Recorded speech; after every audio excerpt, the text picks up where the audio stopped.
দেওয়া যাবে? সরি, অচেনা কাউকে আমি আমার নাম্বার দিই না। বুঝতে পারছি, এটা তোমার ফেক আইডি।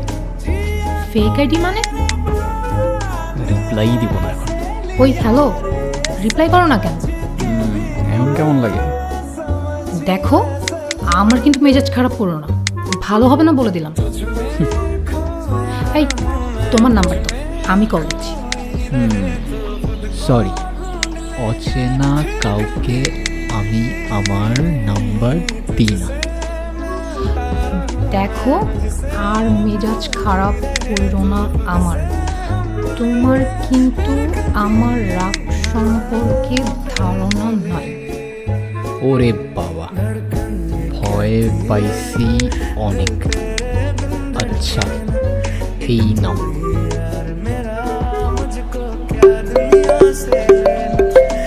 হ্যালো। ওই ফেক আইডি এটা না? হ্যাঁ, আমার তো তাই মনে হচ্ছিল। ও আচ্ছা, আর এখন কি মনে হচ্ছে?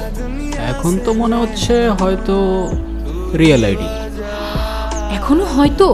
দুইটা থাপ্পড় মারলে না একদম সব হয়তো টয়তো বের হয়ে যাবে। ওই হ্যালো, বয়স কত তোমার? কিসে করো তুমি? আমি ক্লাস 8-এ, আর মেয়েদের বয়স জিজ্ঞেস করতে হবে? তুমি যদি ক্লাস 8-এ পড়ো, আমি তোমার সিনিয়র, আর সিনিয়রদের সাথে রেসপেক্ট দিয়ে কথা বলতে হয়, জানো না? সরি, আমি আসলে এত সিনিয়র টিনিয়র মানি না। যে আমাকে রেসপেক্ট করে আমি তাকে রেসপেক্ট করি, আর যে আমাকে রেসপেক্ট করে না আমি তাকে নো ওয়ে। আচ্ছা, তোমার নামটা এত কঠিন কেন?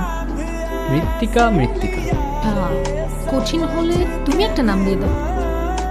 মৃত্তিকা থেকে মিতু।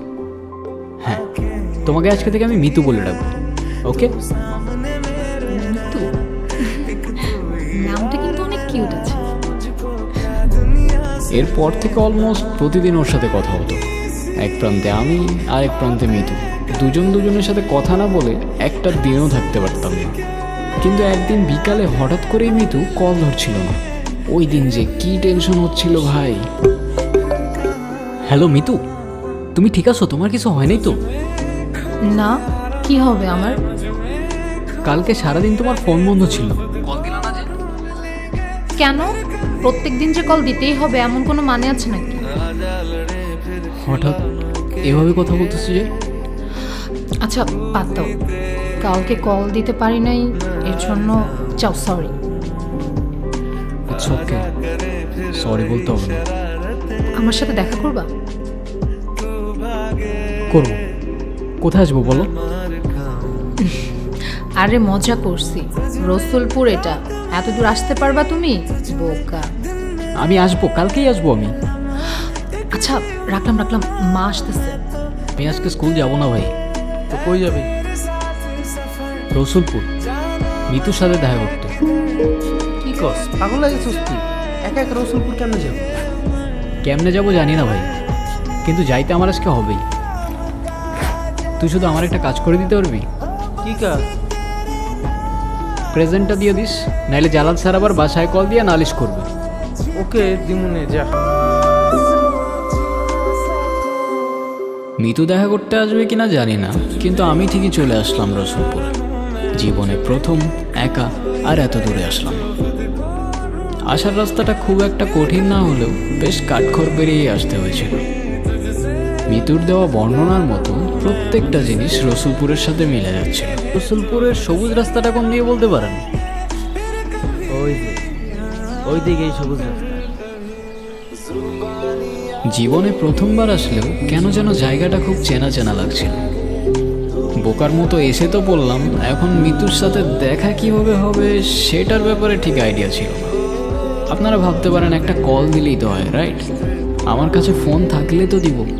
আমি যে ফোনটা চালাতাম ওটা তো মায়ের ফোন ছিল। কিন্তু একটা জিনিস ভাবতেই অবাক লাগছিল, যে মেয়েটাকে কখনো চোখেই দেখিনি, তার জন্য কোথায় থেকে কোথায় চলে আসলাম। মিতু,